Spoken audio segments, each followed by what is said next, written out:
জন্য এবং জান্নাতের উত্তরাধিকারীকে ওই দলটার নাম কি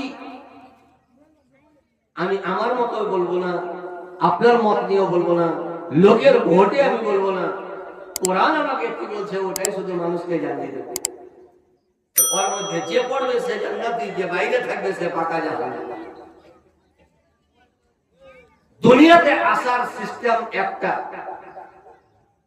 সারা পৃথিবীতে মানব জাতি আপনারা আমরা দুনিয়াতে এসেছি, তো আমাদের পিছনে একটা কারণ আছে। কি কারণ? কোনদিন ভেবেছেন যে আমরা যে দুনিয়াতে এলাম কেন এলাম?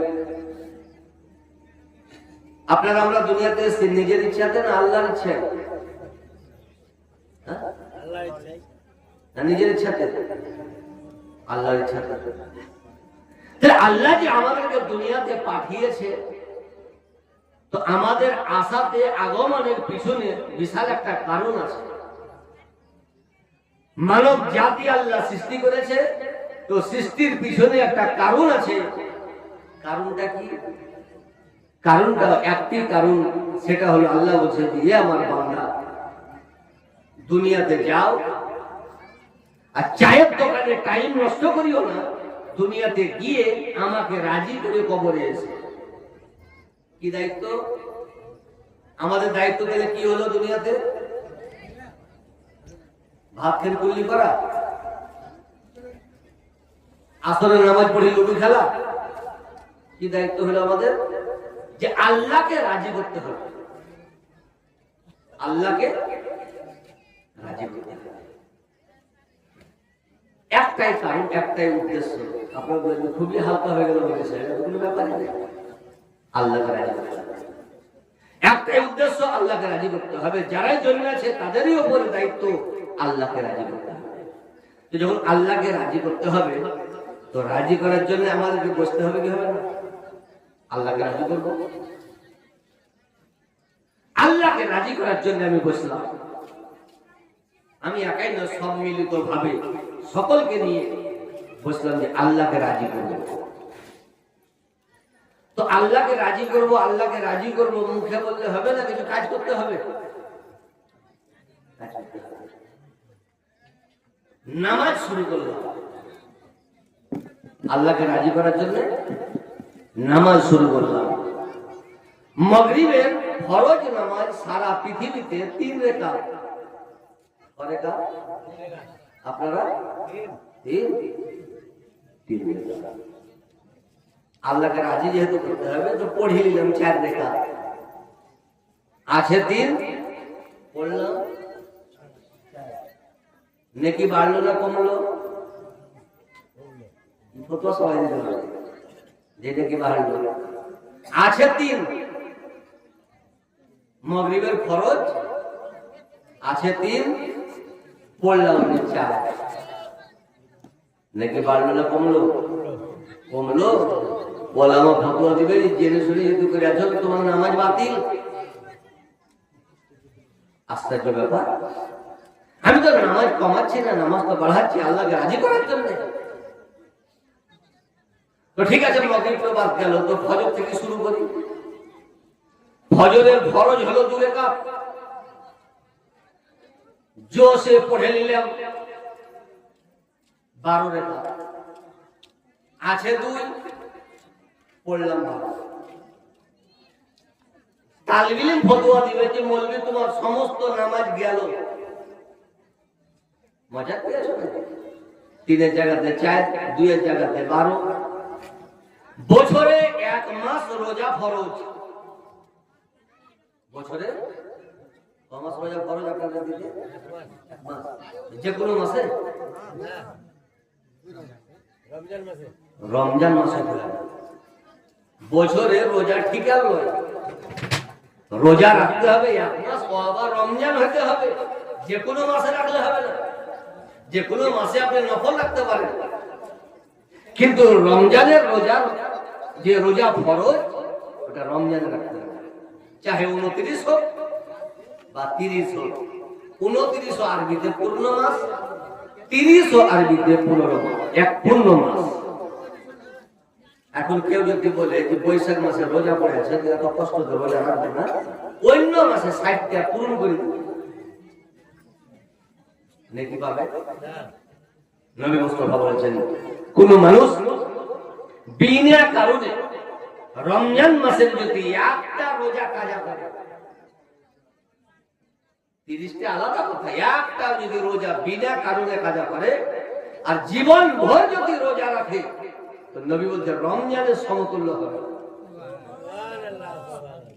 তাহলে একটা রোজা নবী বলছে তার পরিবর্তে যদি জীবন ভর রোজা রাখে, তো রমজানের একটা রোজার মতো হবে না। তো যার 30টাই রোজা কাজা আছে, ওকে জীবন ভর রোজা রাখতে হবে। তো আর 50টা জীবন পাবে না, ওই একই জীবন। এর মানে নবী বলছেন কিয়ামত পর্যন্ত যদি রোজা রাখো, তথাপি রমজানের মতো রোজা হবে না। তাহলে বোঝা গেল আমরা যে আল্লাহকে রাজি করতে গেলাম নিজের ইচ্ছা, ঠিক না ঠিক? মাগরিবের নামাজ 3 আছে, কাউরির কথাতে আমরা বলছি 3। রমজানে রোজা রাখতে হবে, এটা কোরআনের আদেশ অনুযায়ী। ফজরের 2 রাকাত পড়তে হবে, এটা কাউরির কথাতে। কিন্তু আমাদেরকে যদি স্বাধীনতা দেওয়া হয়, তো মাগরিবে পড়বো 4, ফজরে পড়বো 8, রমজানে রোজা রাখবো না, 12 মাসে 60টা রোজা রাখবো। আল্লাহ রাজি হবে? আল্লাহ রাজি হবে। তো আল্লাহ পাঠাইলো আমাদেরকে রাজি করতে, আর দুনিয়াতে এসে আল্লাহকে নারাজ করলাম। তো জান্নাত অপেক্ষা করবে না জাহান্নাম ছাতা নিয়ে দাঁড়িয়ে থাকবে? হ্যাঁ, এত রোজ না লাগে। কেউ বলে সকালে তো দড়ি দিতে যাবা, তো লাইট তো নিয়ে যাও, যদি সাপে টাপে কামড়ায় হবে, মরতেই তো যেছে, এবার সাপে কামড়ানো হয়। কি বুঝলাম যে হে খোদা, তুমি আমাদেরকে প্রেরণ করেছো তোমাকে রাজি করার জন্য, কিন্তু জামে মসজিদে আমরা গিয়ে শত চেষ্টা করলাম তোমাকে রাজি করার, তালিব ইলমে ফতোয়া দিল যে আমাদের নামাজ বাতিল। মাগরিবের নামাজ 4 রাকাত পড়লাম তোমাকে রাজি করার জন্য, ফতোয়া এলো নামাজ বাতিল। 30টা রোজার জায়গায় 60টা রোজা রাখলাম তোমাকে রাজি করার জন্য, আলেম ওলামা ফতোয়া দিল তোমার রোজা হলো না। ফজরের 2 রাকাতের জায়গায় 8 রাকাত নামাজ পড়লাম তোমাকে রাজি করার জন্য, কিন্তু আলেম ওলামা ফতোয়া দিল যে আমাদের নামাজ হলো না। হে খোদা, আমরা নিজের ইচ্ছাতে কিয়ামত পর্যন্ত তোমাকে রাজি করতে পারবো না। নিজের ইচ্ছাতে আল্লাহকে রাজি করা যাবে? আমরা চাইছি এটা হলে ভালো হতো, আল্লাহ বলছে যে এইটা হলে ভালো হতো। তো ওইটা কি জিনিস আমাদের জানা নেই। আর এটা তো সাধারণ কথা, নিজের ইচ্ছায় বাড়ির মেহমানকে রাজি করা যাবে না, তো নিজের ইচ্ছাতেও রহমানকেও রাজি করা যাবে। মেহমান নিজের ইচ্ছাতে রাজি হবে না, ওর ইচ্ছা জানতে হবে যে চিনিওয়ালা চা খাবেন না লাল চা, কিন্তু সুগার আছে 650, এখনই হার্ট অ্যাটাক করবে, ওই জন্য লাল চা দিয়ে বিদায় দাও। আর ভ্যারাইটি করতে গেলে 4 জায়গাতে কাফন এনে জানাজা পড়ার মৌলবীকে হায়ার করতে হবে। তো নিজের ইচ্ছাতে বাড়ির মেহমানকেও রাজি করা যাবে না, তো নিজের ইচ্ছাতে সুবহানাল্লাহ রহমানকেও রাজি করা যাবে। আর যখন খোদাকে রাজি করবো না, তা আমরা হব জাহান্নামী। তো হে খোদা, আমরা যাতে জান্নাতি হতে পারি, সারা পৃথিবীর মানব জাতি জান্নাতি হতে পারি, এই জন্য আমাদেরকে একটা লাইন করে দাও, যে লাইনে গিয়ে তোমার ইচ্ছা জানতে হবে, আল্লাহর ইচ্ছা জানতে হবে, তবে তো আপনার ইবাদত হবে। আল্লাহ তাআলা আমাদেরকে লাইন দিয়ে দিয়েছে। কে লাইন দিয়েছে? আল্লাহ। মোবাইলে নয়, বাংলাদেশের মৌলবি নয়, ইন্টারনেট নয়, ফেসবুক নয়। আজকাল সুবহানাল্লাহ পোল্ট্রি ফার্মে যেমন পোল্ট্রির বাচ্চা গিলে মেশিনেও গুনতে পারবে না, তেমন ইন্টারনেটে মৌলবি বেরোচ্ছে, কোনটো দিতে আছে, কোনটো দাঁতে নেই, কার সুবহানাল্লাহ কি পুষ্ট কি অপুষ্ট, দেশের সুবহানাল্লাহ ঈমান যে যারা ছিল ঘাস মারা 20 দিন নষ্ট করার চেষ্টা করছে। কারণ আমরা মুসলমান, 1 কাপ চাতে আমরা বিক্রি হওয়া লোক, আমাদের অস্তিত্বকে হারিয়ে দিয়েছি। এই জন্য আমাদেরকে প্রতিদিন জেরক্সের উপরে জেরক্স করতে হচ্ছে। তো বলতে চাচ্ছিলাম, হে খোদা, আমাদেরকে একটা লাইন বলে দাও, যে লাইনের উপরে চললে তোমার ইচ্ছা জানতে পারবো। আল্লাহ কোরআনে বলছে, কোন মৌলবীর কথা নয়, কোন চ্যানেলের কথা নয়, কোন ইন্টারনেটের কথা নয়।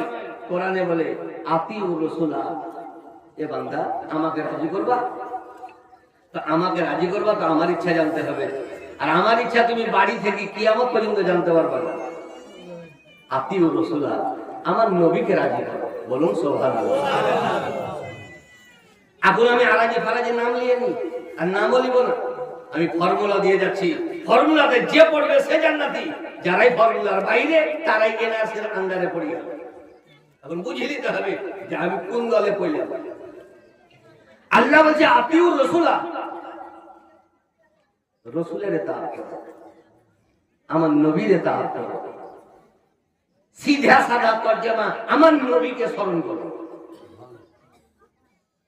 ইয়া আল্লাহ, নবীকে যদি স্মরণ করি তো তুমি রাজি হবা? হ্যাঁ, কারণ নবী যাতে রাজি, আল্লাহ বলছে আমিও তাতেই রাজি।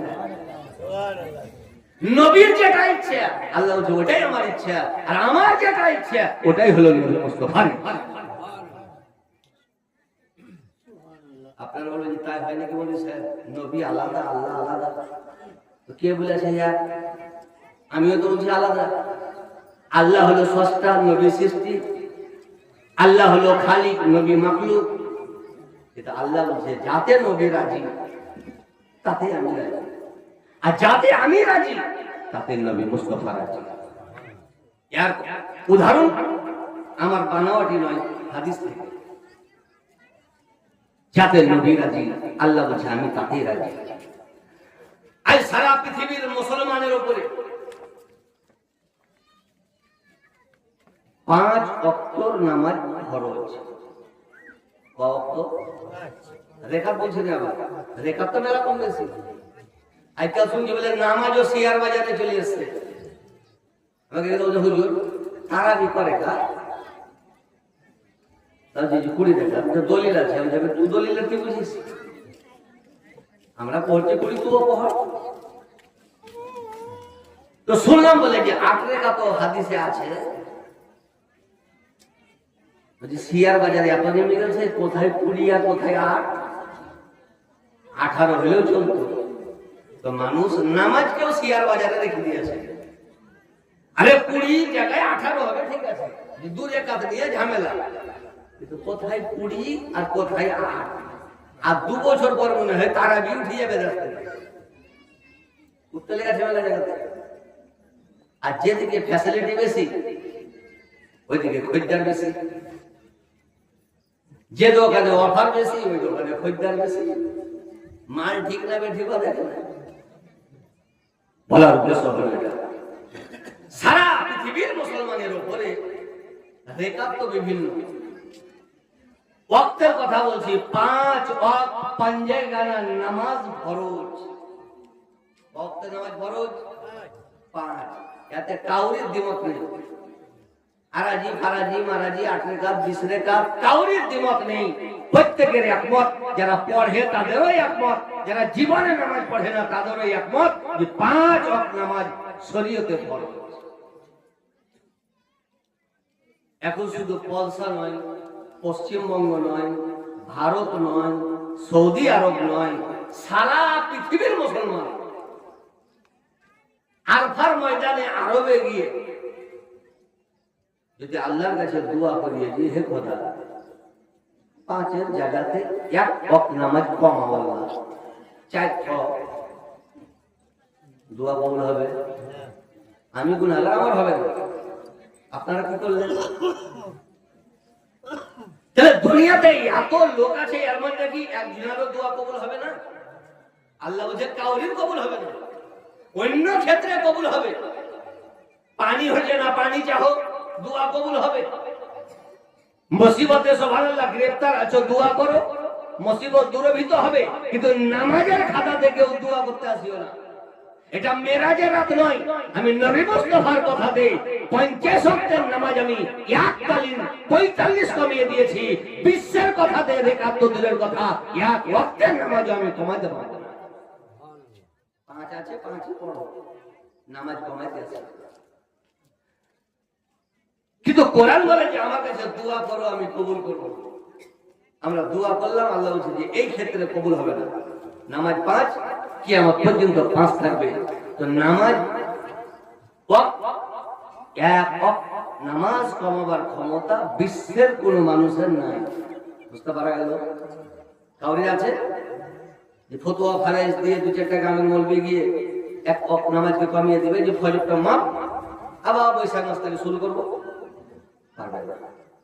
কাউরি দোয়া কবুল হবে না নামাজ কমার ক্ষেত্রে। কিন্তু আমার নবী বিশ্ববিখ্যাত হাদিস মুসান্নাফ ইবনে আবি শাইবা, যে হাদিসটি ফারাজিরাও মানে, যে হাদিসটি আমরা আহলুস সুন্নাত ওয়াল জামাতও মানি, যে হাদিসটি প্রত্যেক ফিরকা দেওবন্দীরাও মানে, মুসান্নাফ ইবনে আবি শাইবা, ওই হাদিসে হাদিসে বিবর্ত। আর এই হাদিসটাই সেম আলা হযরত মুজাদ্দিদ দ্বীন ও মিল্লাত ইমাম আহমদ রাজা খান ফাজিল বেরেলভী আলাইহি রাহমাতুল্লাহ নিজের বিশ্ব ফেমাস কিতাব আল আমন ওয়াল ওলা লিনাইতুল মুস্তাফা বেতাফিল বালাতেও লিপিবদ্ধ করেছেন। কি হাদিস? নবীর কাছে একটা লোক এলো, লোকটা এসে বলছে হুজুর আমি কলমা পড়বো, আমাকে কলমা পড়াবো। ভালো কথা। তো নবী বলছে আলহামদুলিল্লাহ, ভালো জিনিস। বলছে হুজুর আমি কলমা পড়বো কিন্তু একটা শর্তের উপরে। কি শর্ত রে বাবা? তো হুজুর শুনেছি আপনার ধর্মে, আপনার শরীয়তে, আপনার ইসলামে 5 ওয়াক্তের নামাজ ফরজ। নবী বলছে বেশ, গরিবের উপরে ফরজ, বড় লোকের উপরে ফরজ, 5 ওয়াক্তই ফরজ। বলছে হুজুর আমি 5 ওয়াক্ত পারবো না। ভাগ্য ভালো যে নবীর কাছে প্রশ্ন করেছে যে হুজুর আমি 5 ওয়াক্ত পারবো না। এখানে খদ্দারে কেউ ধরবে, হুজুর 5ও পারবো না। নবী বলছে ক ওয়াক্ত পারবা? হুজুর 2 ওয়াক্ত নামাজ পারবো। বলেন সুবহানাল্লাহ। নবীর ক্ষমতা দেখেন। আর 1.5 পাতার নামাজ শিক্ষা বই পড়ি মৌলবি হুন নবীর ভুল ধরে বেড়াইছে। নবীর ক্ষমতা না, তাহলে 1.5 পাতা পড়ে যদি এত ভুল ধরে, তো 3 পাতা পড়লে অন্য কোটায় 7 গোষ্ঠীর ভুল ধরবে। কত পারবা? হুজুর 2 ওয়াক্ত পারবো। আজও হাদিস আছে, কিয়ামত পর্যন্ত হাদিস থাকবে 2 ওয়াক্ত পারবো। নবী মুচকি হেসে খুশিতে উল্লাসিত হয়ে বলেন তোমার উপরে 2 ওয়াক্ত নামাজ ফরজ, বিশ্বের উম্মতের উপরে 5 ওয়াক্ত নামাজ ফরজ। আল্লাহকে তো নামাজ হওয়া উচিত ছিল, উচিত ছিল কি ছিল না? আমার বড় খেলাপ করলা, আমি পাঠিয়েছি 5 ওয়াক্তের নামাজ, তুমি কমাইলা কেন? কিন্তু আল্লাহ আলহামদুলিল্লাহ থেকে নিয়ে নাস পর্যন্ত পূর্ণ আয়াতে কোন আয়াতের একটা হরফে কোন জামাতের মৌলবি দেখাতে পারবে না যে আল্লাহ নবীর উপরে নারাজ হয়েছে। একটা আয়াত দেখাতে পারবে না। নবী তো নামাজ কমাইলেন কিন্তু আল্লাহ নারাজ হলেন না, বরং আল্লাহ রাজি হয়ে সারা বিশ্বের মুসলমানের উপরে নয়, সারা পৃথিবীর উপরে একটা রিজার্ভেশন চালু করলেন। কি চালু? নবী বললেন যে তোমার উপরে 2 ওয়াক্তের নামাজ ফরজ, বিশ্বের উম্মতের উপরে 5 ওয়াক্তের নামাজ ফরজ। তো আল্লাহ নারাজ হলেন না, বরং কোরআন নাযিল হচ্ছে ফালা ওয়া রাব্বিকা লা ইউমিনুনা হাত্তা ইউহাক্কিমুকা ফীমা শাজারা বাইনাহুম সুম্মা লা ইয়াজিদু ফি আনফুসিহিম হারাজাম মিম্মা কাযাইতা ওয়া ইউসাল্লিমু তাসলিমা। এর মানে কি? আল্লাহ বলছে ফালা ওয়া রাব্বিকা, হে নবী আপনার রবের কসম। নবীর রবকে আল্লাহ। তো আল্লাহ নবীকে কত ভালোবাসেন আল্লাহ তো বলতে পারতেন যে আমার কসম, পারতেন কি পারতেন না? আমার কসম, কিন্তু আমার না বলে নবীর নাম নিয়ে বলছে হে নবী তোমার রবের কসম, যাতে নবীর নামটা বাদ না যায়। তাহলে নবী মুস্তাফার নাম আল্লাহর কাছে কত পিয়ারা। আলা ওয়া রাব্বিকা, হে নবী আপনার রবের কসম। লা ইউমিনুনা, ও ব্যক্তি মুসলমানই লয়। কে ফতোয়া দিয়েছে? আমার মতো বলবি আল্লাহ লা ইউমিনুনা, মুসলমান। আল্লাহ কতদিন মুসলমান লয়? ওই যে হাত্তা ইউহাক্কিমুকা, যতদিন পর্যন্ত আপনাকে বিচারক না মানবে। যারা যারা নবীকে বিচারক মেনেছে, যারা যারা নবীকে সরদার মেনেছে, কোরআন বলছে তারাই মুমিন। আর কোরআন বলছে যারা নবীকে সরদার মানেনি তারা মুমিন নয়। হিম্মত যদি আছে তো কোরআনের আয়াত পাল্টাও। আমাদের হিম্মত নেই, কিন্তু কোরআনে যা বলেছে তার উপরে সারেন্ডার। কিন্তু কোরআনের আয়াত পাল্টাবার ক্ষমতা নাই। চার দোকানে এসে বদনাম করছে যে হানফিদের হাতে বেদাত। আবে বেদাত তো তোরাই। আল্লাহ যদি তোকে না পাঠাইতো তো একটা কবর বেশি হইতো না। আর কবর যখন বেশি হইতো না তো ওইখানকার ঘাস কাটা যেত না। ওই ঘাসের উপকার, ঘাসের কারণে পাড়া প্রতিবেশীর কবরের আজাব হালকা হয়ে যেত। তো আজাব থেকে তো জান্নাতের নিয়ামত থেকে বঞ্চিত করে দিলি। যতক্ষণ পর্যন্ত নবী আপনাকে বিচারক না মানবে ও মুমিন না। এর উপর আরেকটি কথা,